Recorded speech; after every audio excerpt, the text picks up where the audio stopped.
Good evening, everyone, and welcome to tonight's webinar, Financial Literacy, Keys to Building a Successful Practice.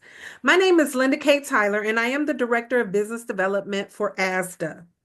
I am pleased to welcome Heartland as the sponsor of this programming.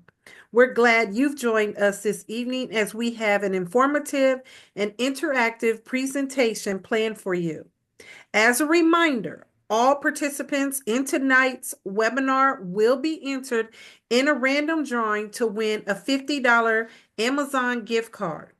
We will reach out to the winner after the webinar concludes. During the presentation, we encourage you to submit questions via the Q&A feature. I would like to welcome our presenter from Heartland, Brian Perry.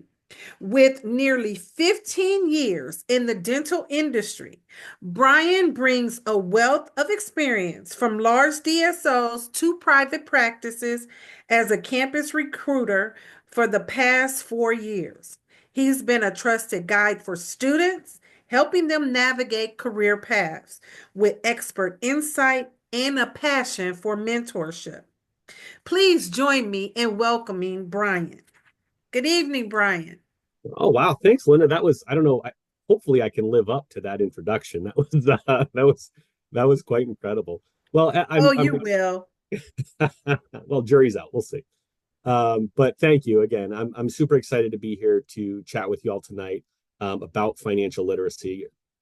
Really interesting topic, which I don't know that everyone has a ton of exposure to. So really our goal for tonight is to I won't read through this, but really just kind of help you understand in a practice where your revenue or your money comes from, where it goes, what that looks like, how that's presented to you, and some things that you can do to help drive collections, and ultimately how how you're compensated and what you're compensated on and where you practice can make a big impact on obviously the financial success of your practice, but then also your compensation as well. But before we get started, I'd love to kind of pull the audience real quick. I just love to get an idea of what are your plans after dental school. Are you looking for to enter a private practice? Are you looking for the support of a DSO? If I could just pick your brain a little bit. I'm always curious to see what folks are interested in doing. So I'll give you a couple seconds to fill out the poll here.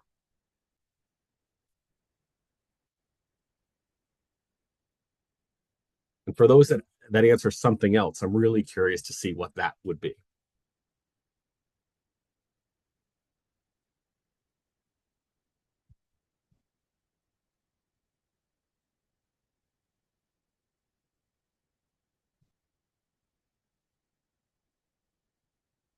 No takers on the something else. Okay, awesome.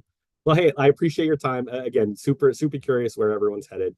But let's get into it. So, as we mentioned, we're really going to be talking about financial literacy, and there's a couple of things that I'm going to try to give you a high level overview of. We'll look at the primary drivers of revenue and expenses. We'll look at a sample profit and loss statement, or a P&L as they're called. We'll look at how you can benchmark certain expenses and understanding how to look at trends. And then ultimately, as I mentioned, how all that impacts your compensation. As Linda mentioned, I do work for Heartland Dental, which is a DSO. Quick selfish plug here. If you've never heard of Heartland Dental, we're actually the largest DSO in the country. As you can see, we support over 3,000 doctors across 39 states and DC, close to 1,800 practices that we support. And we truly are the leader in dentistry. We support general dentists that perform a wide range of services. They are completely clinically autonomous. What's great about Heartland is, no one's going to tell them how they can or can't practice. We also try to be very connected to the community that we serve. So you'll never see a Heartland Dental. All of our names have something local to, again, the community that they help support. What's great about that is it allows you to, as a supported doctor, provide the dentistry that you want to be able to provide, but in a location that really feels like it's yours. Again, it's not very cookie cutter. How Heartland supports you is we help support all of the non-clinical business things that you need to help run your practice. So whether it be, some of these things we'll actually touch on when we look at an income statement, but whether it be, negotiating contracts with MetLife or Delta, or helping you manage payroll, facilities maintenance, again, all of the non-clinical things that you need to help run a successful dental practice is where we come in and support you. Okay, so there's a lot of ways in which you can determine the success of a practice, right? And really it's all dependent on what you feel like that should look like. You can determine success by, the number of patients that you're able to see, or how engaged or motivated your team is. Tonight, I want to take a look at something very specific, which is understanding the financial success of a practice. And first, what we'll do is we'll look at an income statement, which kind of walks through how revenue flows in a practice. So revenue is where your money comes from. This is the cash and the payments that are coming into the practice. And it's really simply as, where your money is coming from, how that's entering it. And there's a lot of things that can determine what that looks like. For example, your patient mix. Are you seeing a lot of PPO patients or Medicare? Or, what does the age demographic look like? How do you schedule your practice? Are you able to maximize the number of patients that you see in a day? I mentioned MetLife before, or Delta. What sort of access to payer relations expertise do you have? Do you have the right mix of insurances? How's your practice staffed? Do you have enough hygienists to support all the patients that are coming in? Do you have enough dental assistants to help you? And also, what types of procedures and the variety of services that you can provide all can drive the revenue that's coming into your practice. So again, revenue is the money that comes in. In order to run a business, you have expenses, and that's where your money goes. And there's three major categories that we put expenses in. You have your fixed expenses, which are regular bills that you're going to pay each month, things like rent, utilities, insurances. Typically, these are determined by a sort of contract or an agreement you may have, for example, a lease. And they're pretty predictable, which makes them kind of easier to budget. They're pretty consistent month after month. Then you have your direct expenses, and these are the costs that are directly related to the dentistry that you provide. Think like labs and supplies, or your DA payroll, hygienist payroll. These are going to fluctuate, again, depending on what you're doing. For example, if you do a lot of crowns, then you're going to have a lot more lab bills than someone that just does simple restorative dentistry. So again, these will fluctuate a little bit. And then you also have your discretionary expenses. So we can consider these sort of non-essential costs. They're still very important and critical to running your business. They just tend to be a little bit easier to, turn up or turn down if you really want to focus on your bottom line. So speaking of bottom line, this is your net income. So you've got your revenue minus your expenses equals your net income. Now, ideally, if you want to have a practice that has positive net income, that means you have money that's you're generating more revenue than you are expenses.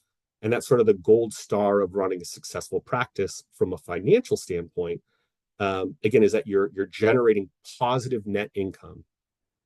And that seems pretty straightforward, but there's some other things to consider here as well.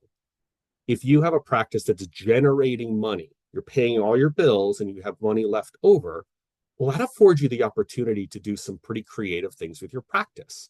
So maybe you want to do something like a profit sharing bonus for team engagement. Or maybe there's a big, significant investment that you want to make in technology. You want to get a new CAD CAM or in-office milling. All of those, that equipment costs a significant amount of money. But if you have that extra discretionary income, then you can afford to do those sort of things.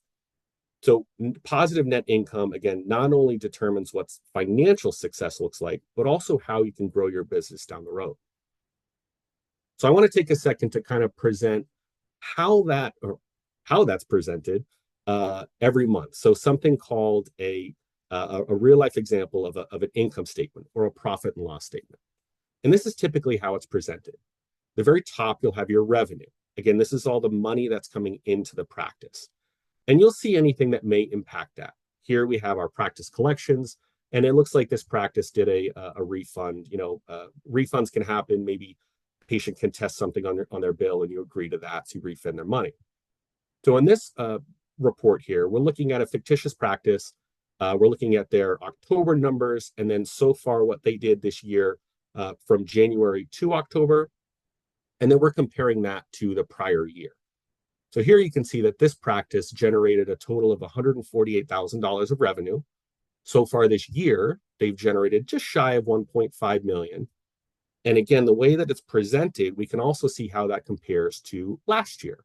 So far last year through October, they generated $1.45 million. So it looks like revenue is increasing, which is great. The next section is where you'll see your expenses. So again, we know revenue minus expenses equals profit. So we want to really dive into these. Typically, what you'll see on an income statement is you'll see the most important or the largest expenses at the top. And these can include things like employee expenses or your lab bills, things like that. And then you'll typically find a breakdown of your fixed and your discretionary expenses. So in this practice, we can see that in October, we had $131,000 of expenses. So far this year, we've spent just over 1.3 million, which it looks like we've spent more than last year, because last year we spent just shy of 1.3 million. So if you're looking at in a vacuum, you may say, oh, shoot, I have more expenses this year than I did last year. But when you combine the two of them, you get a total look at your profit and loss statement. So again, we see all of the revenue minus all the expenses, and we can see that in October, we had a total profit. We made $17,000 in this office. This is after all the bills are paid. So far this year, we've made $175,000. And prior year to date, we made 151. So the practice is growing financially. And what's great about that is it gives you this, looking at it in this regard, it gives you a quick snapshot on, again, am I growing? Am I shrinking? And then you can look at what your big categories are. We'll dive into these a little bit for a second, but I do just want to pause and see if there are any questions out there before we move on. Okay, I don't see that we have any in the chat box, so I'm gonna move on. So now that you have kind of an idea of what a practice and loss statement or a P&L looks like, I want to step a little bit further into exploring how you can compare how your practice is doing versus industry benchmarks and look at your own trends. So I'd encourage you to take a picture of this slide right here. So here is an idea of sort of globally what we see in the industry as far as benchmarks for supplies, expenses.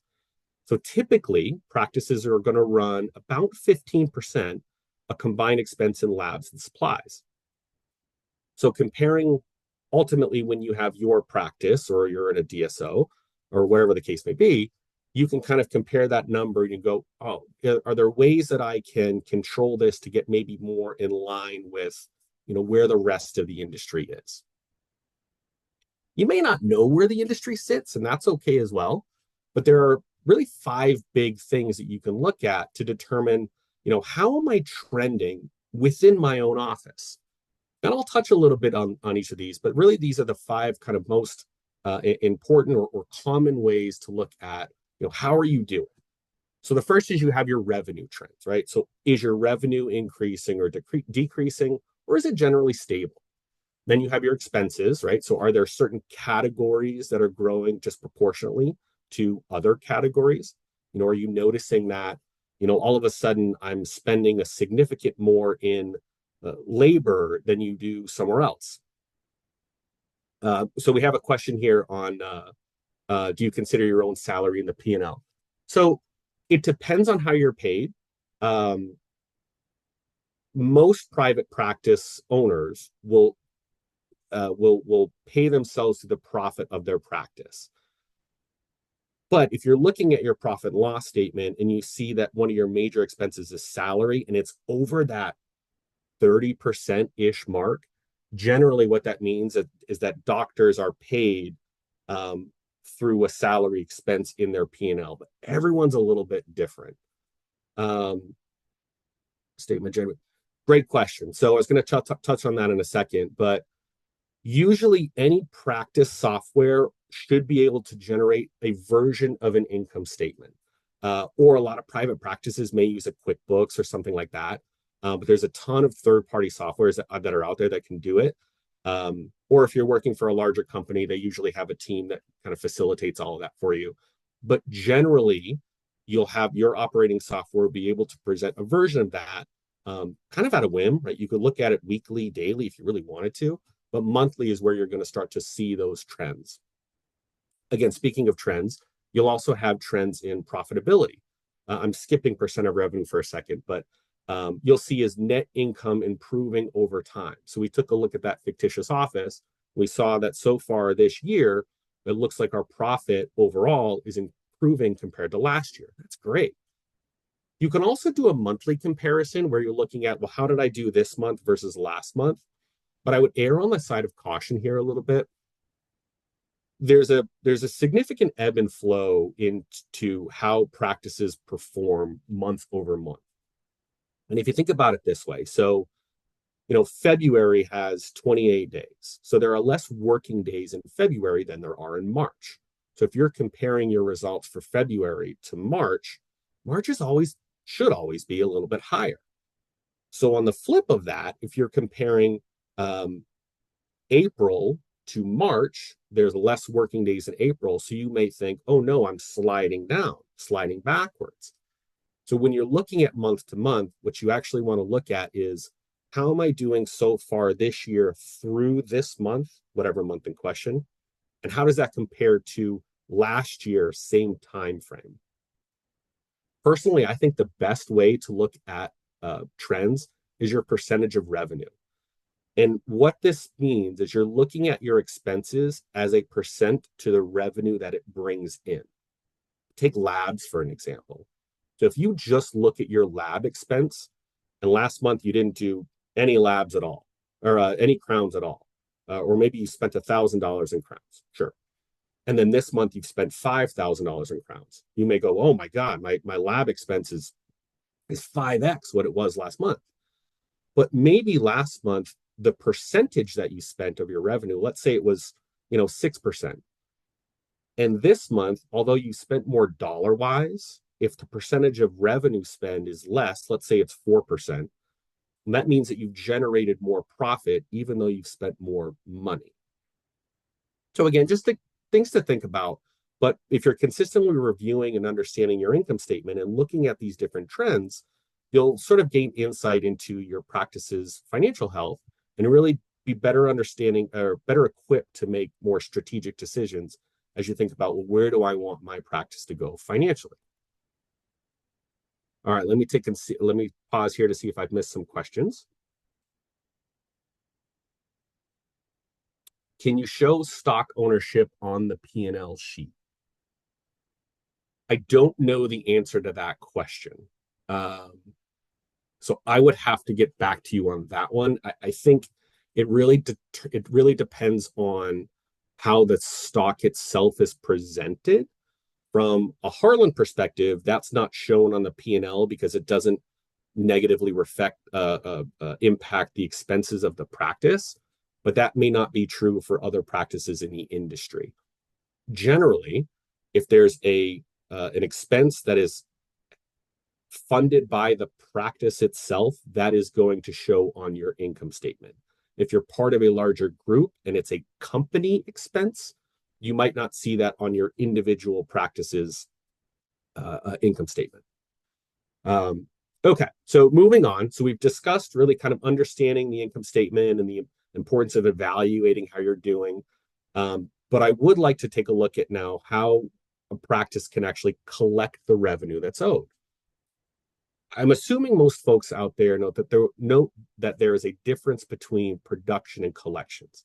So production is the work that you do or the dentistry that you produce, and collections is the revenue that you receive for doing that work. So the two go hand in hand, but there are some kind of important differences there. Today, I want to focus on collection rate because that is truly going to drive the bottom line of your practice. no matter what business or industry you're in, it can only make money by collecting money. Just because a company or a factory produces something doesn't mean they're doing well unless somebody buys that thing and pays for it. So that is your so and how well you do collecting that is important.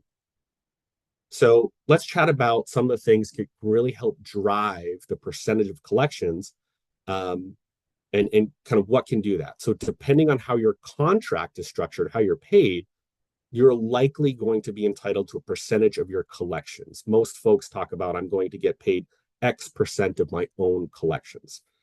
And there's a lot of things that can drive that. So you have, and we'll touch on each of these, but you've got your patient mix, the makeup of your patient population.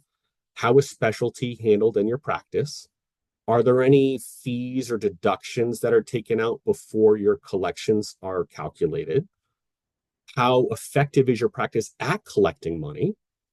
What type of insurance reimbursements rates do you have, and are you able to renegotiate those things? How much dentistry are you able to do in a day?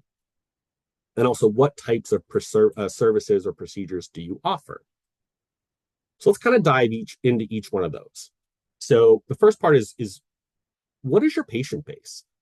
So some things to look at. Oh, and as a side note here, I'm going to look at some financial examples, and just to make things easy, I'm using an example of a doctor that makes 25% of their collections. So we'll see that go through the theming here. But understanding your patient mix is a key factor when it comes to understanding, your earning potential. So let's take a look at a practice that may have Medicaid versus a practice that has a PPO or Delta type insurance. It's the same dentistry. You're providing the same crown, but practices that have a heavy Medicaid population, there's typically a significantly lower reimbursement that's been negotiated. So you see a crown is about $300. And if you're paid 25%, you would make $75 for that crown, versus a practice that maybe has a significantly higher reimbursement rate. That same crown, we may be able to bill for $1,000. 25% of that is $250. So you're doing the same procedure, but the mix of insurances that you work with can determine your compensation. Another thing to consider too is just the demographic in general. If you're serving a more senior population, maybe you're going to be doing more, and this is the scope of care you want to provide. You may be doing more dentures and bridge work, versus if you see, young adults, you may be doing more simple restorative or clear aligner therapy. If you serve a wealthier community, they may have more access to discretionary income, so you may have a higher case acceptance rate. So there's different things that can go into that. How are specialists handled in your practice? So let's say you have a patient, you're recommending a root canal. Well, if you do the root canal, as we see on sort of scenario 2 here, you get the collections for that. So let's say there's a $1,500 root canal, you make 25%, so 375 of that is going to go to you, and another 1,125 is going to go to the profit of the practice. If you send that root canal to an in-house endodontist, like in scenario 1, they typically make a little bit more. So that same $1,500 root canal, at 50% collection, so half of that, $750, is going to be going to that in-house specialist, and the other $750 will drive to the profit line of your practice. If you send that root canals completely outside of your office, there's no financial impact to you at all. If anything, there may be a little bit of a cost because you have the patient come in, you've done an exam, you spent some money on payroll, so you actually may see a little bit of a negative profit there. So how you're compensated can determine, how that revenue will flow through your income statement. Lastly, or excuse me, again, we were talking about deduction before. So is there anything that's taken out of that collections amount before your percentage is applied? Let's look at a lab fee. So let's say you have $1,000 crown and you use a lab, it's $200 lab fee. Well, if that lab fee is taken out before your collections is calculated, then you have an $800 crown, of which you'll get 25% or $200. But let's say the lab fee isn't something that is deducted from you. Maybe it's a practice expense. So that same $1,000 crown at 25%, you're going to be paid $250. So where that crown comes out, whether it be before your collections, or is it, again, something you're responsible for, or is it an expense that the practice hits, can determine how much you can make from that procedure. Some other things that may be deducted, which are a little bit more, not as tangible as a crown, but things like salaries, right? Do you have support wages that you're responsible for? Or how is CE taken care of? Those can kind of determine what your total collectible amount for a procedure could be. And I see there's a couple of questions here, so let me take a second. We're going to the specialist, isn't it? Yes. So that first scenario, we were assuming that the root canal was done by an in-house specialist, so the patient stayed in that practice. And then scenario 2, we were assuming that the general dentist, i.e. you, if that's something you're comfortable with, did in-house. Okay. I mentioned before that in order for a practice to make money, you have to collect that money. Well, it can be a significant difference in how well one practice does compared to the other in collecting money. So most practice or industry average is actually around 90%, meaning that, if a practice is let's say do $100 procedure and they're supposed to collect 100 of those dollars, well, most practices collect at a rate of 90%, meaning they can only collect 90 of those dollars. There's different things that can drive that. It could be how your practice manages payment in the office, right? Or do we bill patients? Do they pay time of service? How long does it take your insurance to reimburse you? Does the insurance tend to deny claims on you, maybe from a notation issue? There's a lot of things that can go into that, but you can see how that can make a significant difference. Again, let's look at $1,000 crown.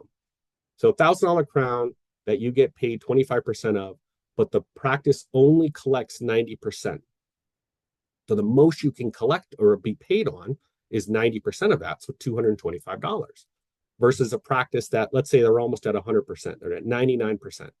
That same crown, same procedure, same patient, but maybe we just collected the funds a little bit differently, or a little bit more aligned with getting to 100%.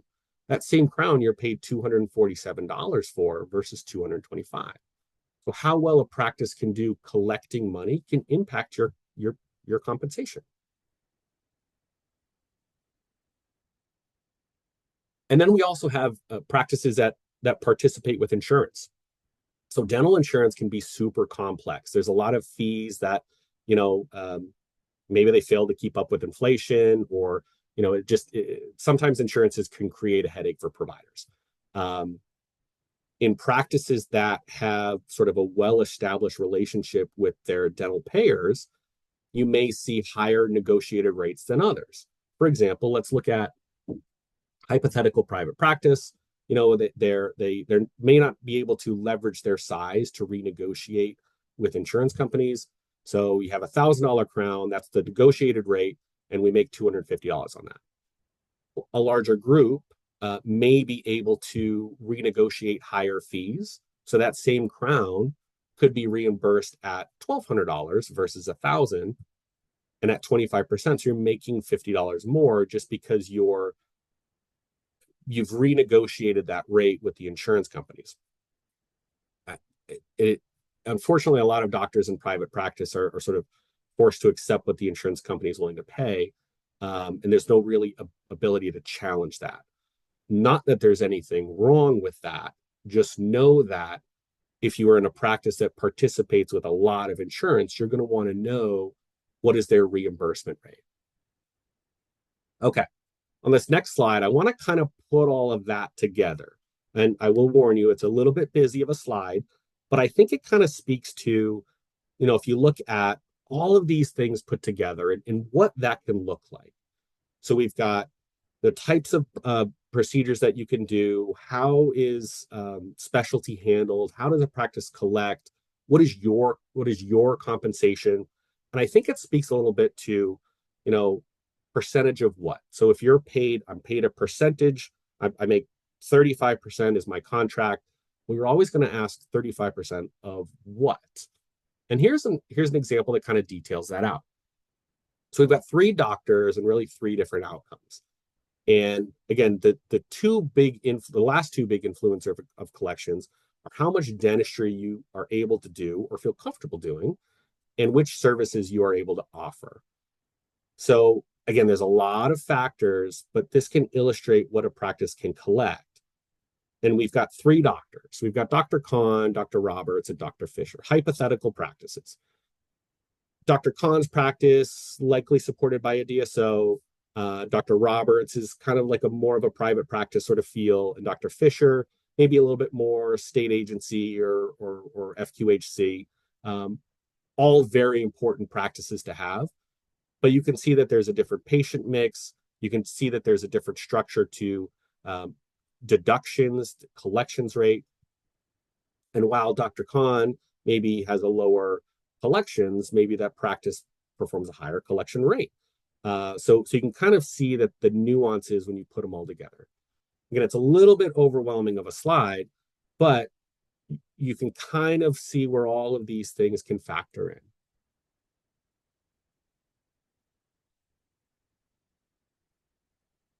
Okay. The next thing to consider too is, so all of that is important, right? So how the practice does X, or how they renegotiate with insurance companies, or what types of procedures you're able to do. Another big factor is where you practice. So I do want to switch gears a little bit and talk a little bit about location. Super important. Rural versus urban markets and really what that can mean. I think there's a lot of thought that a rural market doesn't give you the opportunity to be successful because maybe you can't provide as much dentistry, or you won't be able to do complex procedures or things like that. But it's really not the case. It's interesting. Small towns, and we'll air quote that, can really provide great opportunities for doctors to grow their professional skills and thus their profitability.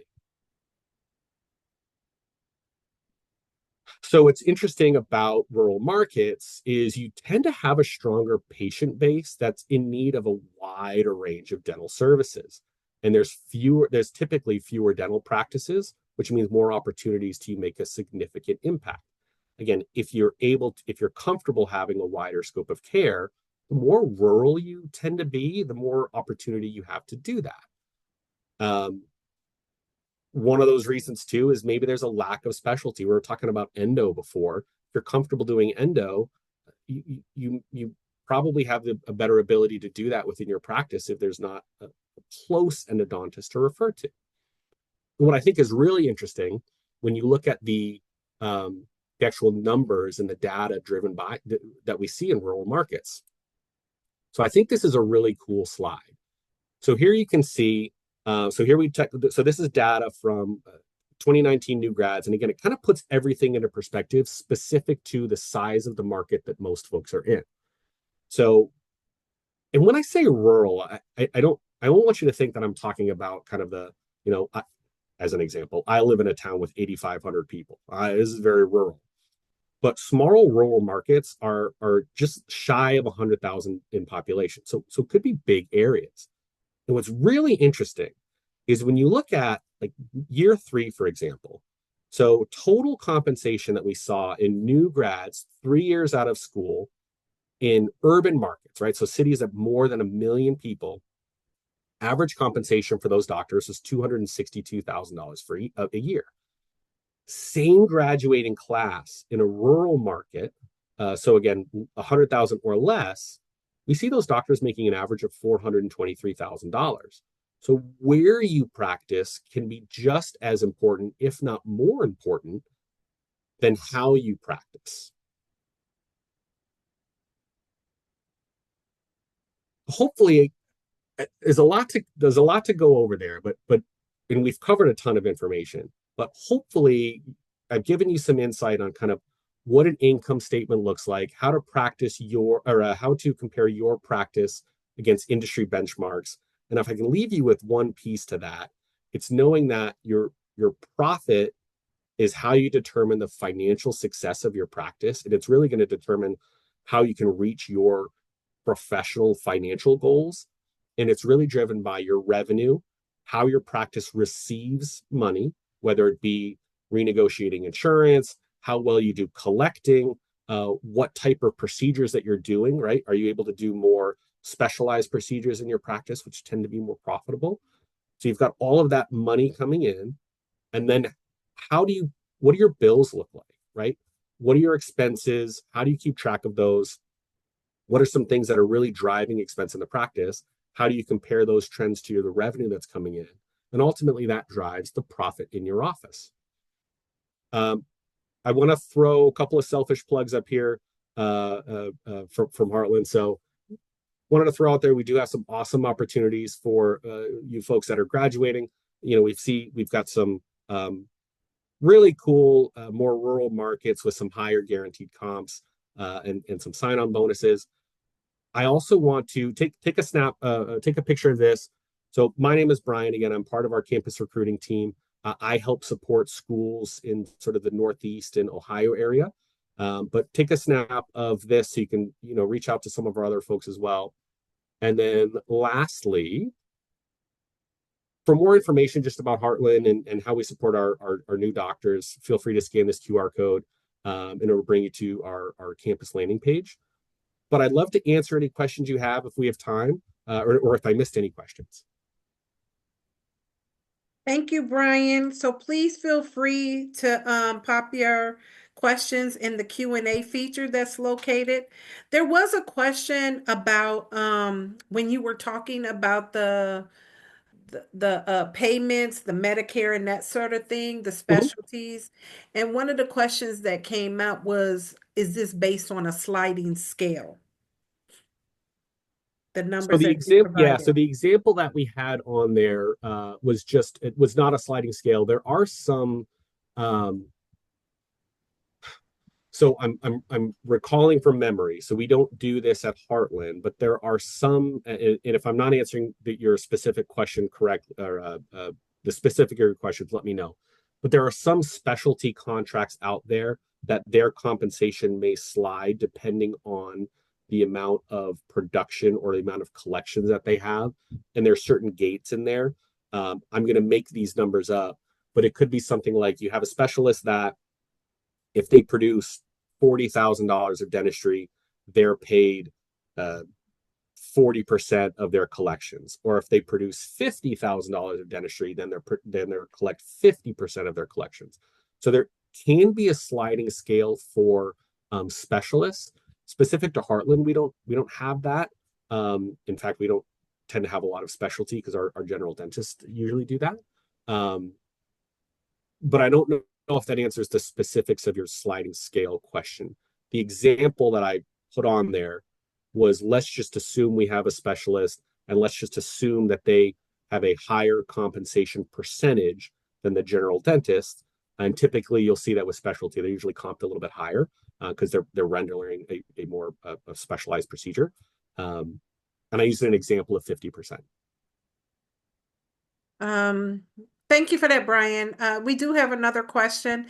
Can you go back to the screen with the rural areas that Heartland supports dentists in? Yes, I think I have a button here that will let me go to any screen that I want to do. Were we talking about Right this there. one? I think that's the screen that they're referring Okay. to. And I'd encourage you to reach out if you feel Heartland is a good fit for you. I'd encourage you to reach out to your local campus recruiter to kind of get some better insight on what other opportunities are out there. We have great opportunities across the country. I picked a couple of random just to kind of demonstrate where those kind of top opportunities are and what the comp may look like. But again, I'd encourage you to either reach out to your local campus recruiter. If you're not sure who that is, certainly reach out to me. I'll put my contact number back on the screen again so you have it, and I can direct you in the right way. Or you can scan that QR code. And just as a reference, here's all of our contact information. But if you want me to get you directed the right way, feel free to. My number 774-903. No, I'm sorry. It's 930 I'm not sure why it shows 903 up there. 774-930-6162. Or you can email me, brianperry@heartland.com, and I'll get you pointed in the right direction.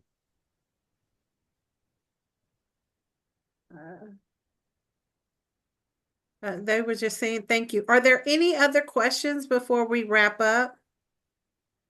If there were any other questions on previous slides that you would have Brian to refer back to, he's happy to do so.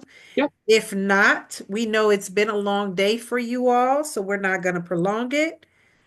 Um, so at this time, I would like to thank Brian for and Heartland for their presentation tonight. And if you want to view this webinar again, it will be posted in 1 week on ASDA's YouTube channel and saved to the webinar directory at asdanet.org. So you'll also receive an email when it has been posted. And after the webinar concludes, we will conduct, as we said earlier, a random drawing for one of you to win a $50 Amazon gift card. We will reach out to the winner shortly thereafter. So we want to thank you all for joining us this evening and give you back 15 more minutes of your time. You have a wonderful night. Thanks again, Brian. No, happy to help. Thank you so much.